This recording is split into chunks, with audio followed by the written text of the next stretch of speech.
نحمده ونصلي وسلم على رسوله الكريم اما بعد فاعوذ باللہ من الشیطان الرجیم بسم اللہ الرحمن الرحیم۔ حضرت انس رضی اللہ تعالی عنہ سے روایت ہے، حضور اقدس صلی اللہ علیہ وسلم نے فرمایا کہ معراج کی رات جب میں آسمانوں پر گیا تو میرا گزر ایسے لوگوں پر ہوا کہ جو اپنے ہی ہاتھوں سے اپنے ناخنوں سے اپنے چہروں کو نوچ رہے تھے۔ میں جبرائیل سے پوچھا کہ جبرائیل یہ کون لوگ ہیں؟ جبرائیل نے یہ کہا کہ اللہ کے محبوب علیہ السلام کہ یہ لوگوں کا گوشت کھاتے تھے، لوگوں کی عزت اور آبروؤں پر حملے کرتے تھے۔ ایک بزرگ کا واقعہ جو تابعین میں سے ہیں فرماتے ہیں کہ میں ایک مجلس میں گیا، وہاں جا کر بیٹھا، لوگ آپس میں بات کر رہے تھے اور بات کرتے کرتے غیبت شروع ہو گئی۔ میرے دل نے گوارا نہیں کیا کہ میں کسی کی غیبت کو سنوں، تو میں اس مجلس سے اٹھ کر چلا گیا، اور کچھ دیر بعد پھر یہ خیال آیا کہ واپس جاتا ہوں، ہو سکتا ہے کہ غیبت ہونا بند ہو گئی ہو۔ واپس اس مجلس میں گئے، جا کر بیٹھے، غیبت ختم ہو چکی تھی، پھر کوئی بات ہو رہی تھی۔ کچھ دیر بعد پھر غیبت شروع ہوئی، کہنے لگے میری ہمت کمزور ہو چکی تھی، میں اٹھ نہ سکا، میں غیبت کو سنتا رہا، اور اس سننے کے بعد 2 جملے میں نے بھی کہہ دیے، اور اس کے بعد جب گھر کو لوٹا، رات کو سویا تو میں نے خواب دیکھا کہ ایک سیاہ فام ایک تشت لے کر میری طرف آ رہا ہے، اور جب قریب پہنچا تو اس میں گوشت تھا، اور میں نے غور کیا تو وہ گوشت خنزیر کا تھا۔ وہ کہنے لگا تم یہ گوشت کھاؤ، تو میں نے کہا میں مسلمان ہوں، میں خنزیر کا گوشت کھا نہیں سکتا۔ تو اس نے کہا تمہیں کھانا پڑے گا، اور زبردستی ان گوشت کے ٹکڑوں کو اٹھا کر میرے منہ میں ٹھوسنے لگا۔ مجھے کراہیت محسوس ہوئی، اس گوشت سے بدبو آ رہی تھی، اس کا ذائقہ بدترین تھا، اور وہ میرے منہ میں ٹھوسے جا رہا ہے اور مجھے قے ہو رہی ہے۔ اسی اذیت کی کیفیت میں میری آنکھ کھلی۔ اس کے بعد پھر جب کھانے کے وقت میں کھانے کے لیے بیٹھا تو مجھے اپنے کھانے سے وہ بدترین ذائقہ آنے لگا۔ جب بھی کھانے کو بیٹھتا، ہر کھانے کے اوپر وہی بدبو اور وہی ذائقہ آنے لگتا۔ 30 دن تک میں نے کھانا نہیں کھایا۔ یہی ایک گناہ جو غیبت سے مشابہت رکھتا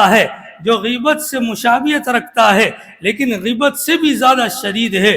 وہ کیا ہے کہ چغلی کرنا۔ اس کا معنی کیا ہے کہ کسی مسلمان کی بات کسی مسلمان کو اس طریقے سے بتانا کہ اس بتانے پر سننے والے کو اس بات سے غصہ آ جائے، اور سنانے والے کے اندر بدنیتی ہو، نیت یہ ہو کہ بتائے اس لیے کہ دوسرے کو اس کے غصے سے اذیت پہنچے، تکلیف پہنچے، اس کے دل کے اندر اس کے لیے بدگمانی پیدا ہو جائے۔ اسے چغلی کہتے ہیں۔ قرآن نے کافروں کی صفت بتائی، کہا ان کی طرح جیسے یہ تانے دیتے ہیں، یہ چغلیاں کرتے ہیں، ان کی طرح ان کی صفت یہ ہے۔ اور مسلمان کی صفت جناب محمد رسول اللہ صلی اللہ علیہ وسلم نے بتائی کہ مسلمان کے ہاتھ سے، اس کی زبان سے دوسرا مسلمان محفوظ رہتا ہے، کسی کو تکلیف نہیں پہنچتی، کسی کی دل آزاری نہیں ہوتی، کسی کا دل نہیں دکھتا۔ مسلمان کی صفت یہ ہے کہ وہ اپنی زبان اور ہاتھ سے کسی کو تکلیف نہیں پہنچاتا۔ چغلی جو غیبت سے بھی زیادہ بڑا گناہ ہے، اس کی وجہ یہ ہے کہ اس میں غیبت بھی ہے اور بدنیتی بھی ہے۔ غیبت کرنے والا کسی سے غیبت کرتا ہے تو اس کی نیت یہ نہیں ہوتی کہ جس کی غیبت کی جا رہی ہے اسے اذیت اور تکلیف پہنچے۔ غیبت کرنے والا تو چاہتا ہے کہ میری یہ بات اسے پتہ نہ چلے، لیکن چغلی کرنے والا یہ غیبت بھی کرتا ہے، اس کی چاہت بھی یہ ہوتی ہے کہ میری یہ بات بتانے پر اس کو تکلیف پہنچے، اس کو اذیت ہو۔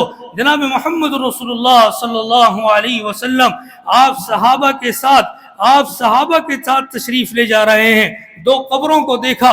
جناب محمد رسول اللہ صلی اللہ علیہ وسلم نے ارشاد فرمایا ان قبروں کے اوپر اللہ کا عذاب ہے، اللہ کا عذاب ہے۔ محمد رسول اللہ صلی اللہ علیہ وسلم کا فرمان، کہا قبر کا عذاب دیکھنا تو بڑی دور کی بات ہے، قبر کے عذاب جس قبر پر ہو رہا ہو، اس عذاب کو اگر انسان سنتا، اللہ اپنی رحمت سے اللہ ڈھانپ دیتا ہے، لوگوں کو اس کی آواز نہیں پہنچتی۔ اگر لوگ اس کی آواز کو سنیں تو دنیا کے اندر ایک بھی انسان اس عذاب کی آواز سن کر زندہ نہ رہے۔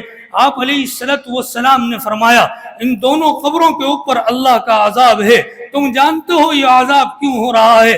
صحابہ نے عرض کیا یا رسول اللہ صلی اللہ علیہ وسلم آپ بتا دیجئے۔ فرمایا دو باتوں کی وجہ سے عذاب ہو رہا ہے جن سے بچنا کوئی مشکل نہیں تھا، بہت آسان تھا، یہ لوگ بچ سکتے تھے، لیکن انہوں نے اپنے آپ کو نہیں بچایا۔ ایک شخص کی قبر پر عذاب ہو رہا ہے، وہ پیشاب سے نہیں بچتا تھا، پیشاب سے بے احتیاطی کرتا تھا، چیٹے اس پر آئیں، پیشاب سے بچنا۔ آپ علیہ السلام نے فرمایا جو پیشاب کرنے میں احتیاط نہیں کرتا اکثر عذاب قبر اس کے اوپر ہوتا ہے۔ فرمایا دوسری قبر پر جو عذاب ہو رہا ہے یہ چغلی کرتا تھا، دوسرے مسلمان بھائی کی بات دوسرے کو بدنیتی کے ساتھ ایسے بتاتا تھا کہ اس کو تکلیف پہنچے، وہ بات وہ عیب اس کے اندر ہو یا نہ ہو، اور دوسرے کو بتانا اس انداز اور اس کیفیت کے اندر کہ دوسرے کو غصہ آئے، اس کے دل کے اندر دوسرے کے لیے بغض آ جائے، اس کا نام چغلی ہے۔ اللہ رب کائنات، اللہ مجھے اور آپ کو، اللہ تمام مسلمانوں کو اللہ ان دو ایسے سنگین اور بدترین گناہوں سے اللہ ہم سب کو محفوظ فرما دے۔ وآخر دعوانا الحمدللہ رب العالمین۔